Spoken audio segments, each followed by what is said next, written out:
गुरु परंपरा योग संस्थान में आपका स्वागत है। हम लोगों ने याज्ञवल्क्य स्मृति तो पढ़ लिया हुआ है, लेकिन उसमें एक दो टॉपिक ऐसा लगा जो हमने जो पढ़ा है उसमें छूट गया हुआ है। जैसे भक्ष अभक्ष प्रकरण, इससे क्वेश्चन पूछा गया था और आगे भी हो सकता है इससे पूछा जाए, क्योंकि क्या खाना चाहिए क्या नहीं खाना चाहिए योग के लिहाज से थोड़ा इम्पोर्टेंट हो जाता है। तो इसमें से कुछ इम्पोर्टेंट चीज देख लेते हैं। जैसे भक्ष अभक्ष प्रकरण में कहा गया है कि निषिद्ध अन्न की चर्चा है, बहुत विस्तार में, तो हमने उसमें से कुछ इंपॉर्टेंट चीजें निकाली हैं।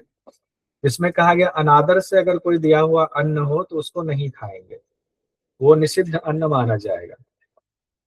फिर उसके बाद कहा गया है अपने लिए पकाया हुआ मांस है कोई दे नहीं खाना है, यानी मांस को भी निषिद्ध माना है। अन्न में जैसे खाना बना हुआ उसमें केस बाल गिर जाते हैं ना, या कीड़े पड़ जाते हैं, कोई कीड़ा गिर गया तो वो नहीं खाना है। अम्लीय खाना नहीं खाना है, बासी खाना नहीं खाना है, जूठा नहीं खाना है, कुत्ते ने छू लिया खाने को नहीं खाएंगे, पतित ने देख लिया हुआ है नहीं खाएंगे, रजस्वला स्त्री ने छू लिया हुआ है, ऐसा ग्रंथ में लिखा है, इसको दूसरे रूप में मत लीजिए। रजस्वला स्त्री से छुआ गया खाना है नहीं खाएंगे। दूसरे का अन्न दूसरा दे दे, मान लीजिए मेरे पास अन्न है, मैंने नीतू जी का अन्न लेकर के दे दिया किसी को, तो नीतू जी का अन्न है मैं दे रहा हूँ, दूसरे का अन्न दूसरा दे, नहीं खाना है। जिसे गाय ने सूंघ लिया हो उसको भी नहीं खाना, वो भी निषिद्ध आहार है। पक्षी ने जूठा कर दिया है भोजन, वो भी नहीं खाना है। जिस अन्न को जानबूझकर कोई पांव से छू दे, ऐसा भी होता है ना, कई बार बदमाश लोग होते हैं, तो जिस अन्न को जानबूझकर कोई पांव से छू दे उसको भी नहीं खाना है।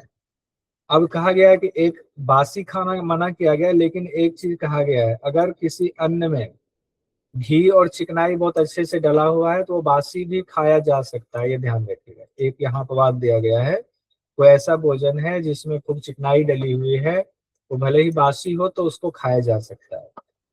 फिर एक बात आई हुई है, किस पशु का दूध नहीं पीना चाहिए, तो जो संघिनी गौ है, ऐसी गौ जो एक बार लगने वाली है और दूसरे के बछड़े से दुही जाए तो वो दूध नहीं पीना चाहिए। ब्याने की अभी कोई बछड़ा ब्याया हुआ या गाय जो है ब्याती है तो उसके 10 दिन तक उसका दूध नहीं पीना चाहिए। अभी 10 दिन नहीं हुआ है तो दूध नहीं पिएंगे, 10 दिन तक तो उसके बच्चे को ही पीने दीजिए पूरा। जिनका बछड़ा मर गया हो, ऐसे गाय का, ऊंट का, एक खुर वाले पशु का, स्त्री, जंगली पशु और भेड़, इनका दूध नहीं पीना है, जिनका बछड़ा मर गया हो। और यह स्त्री से क्या तात्पर्य है, सब कुछ अलग होगा, मैं इसको देख नहीं पाया, मैं बाद में देख कर बताऊंगा। तो ऊंट से संदर्भित सवाल पूछा गया था, ऊंट वाला सवाल पूछा गया था। तो गाय के लिए भी कहा गया, जंगली पशु भी है, भेड़ भी है, इनका बच्चा मर जाए जिनका दूध नहीं पीना है।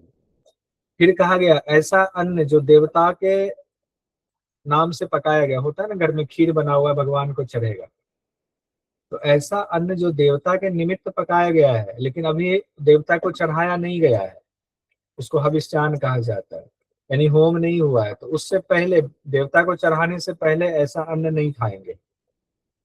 साथ साथ देखिए, ये भी कहा गया सहजन की फली मना किया गया, सहजन की फली बड़ा माना जाता है, बहुत पौष्टिक होता है, कहा गया सहजन की फली नहीं खाएंगे।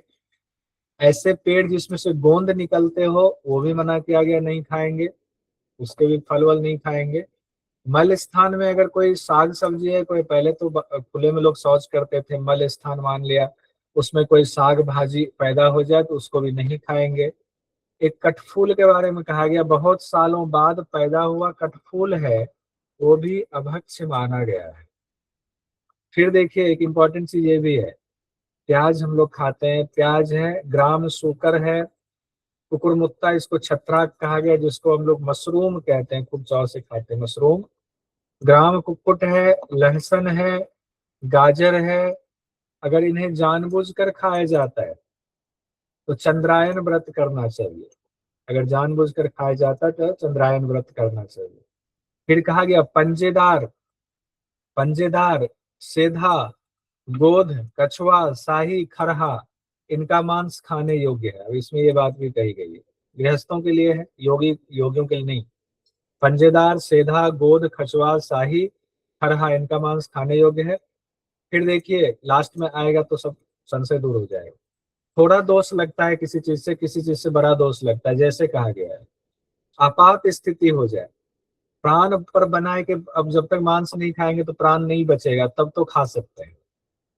श्राद्ध में, यज्ञ में ब्राह्मणों की कामना से देव और पितरों की पूजा करके यदि मांस खाया जाए तो थोड़ा दोष लगता है, यानी तब भी थोड़ा दोष तो लगता है।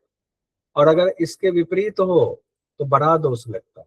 अगर उसके विपरीत वाला आप कर रहे हैं, ऐसे शौक से खा रहे हैं, तो बड़ा दोष लगता है मांस वगैरह। फिर कहा गया है जो दुराचारी विधि से, जैसे मान लीजिए कि भगवान को चढ़ता है, इसमें जो ऐसा कहा गया है, छागर चढ़ता है या बकरा चढ़ता है, तो वो तो उसके लिए तो थोड़ा दोष कहा गया। लेकिन दुराचारी विधि से बिना चढ़ाए हुए पशु को मार करके जब उसको खाते हैं, तब क्या दोष लगता है? उस पशु में जितने रोए हैं, जितने रोम हैं, उस पशु की देह में जितने रोम हैं, उतने दिन तक आपको घोर नरक में वास करना पड़ता है। बाप रे। हो सकता है यहाँ से क्वेश्चन पूछ दे, इसीलिए इसको निकालना जरूरी था, निकला हुआ नहीं था पहले, इसलिए मैंने इसको देर किया। उस पशु में जितने रोए हैं, रोम हैं, उतने दिन तक घोर नरक में वास करना पड़ता है।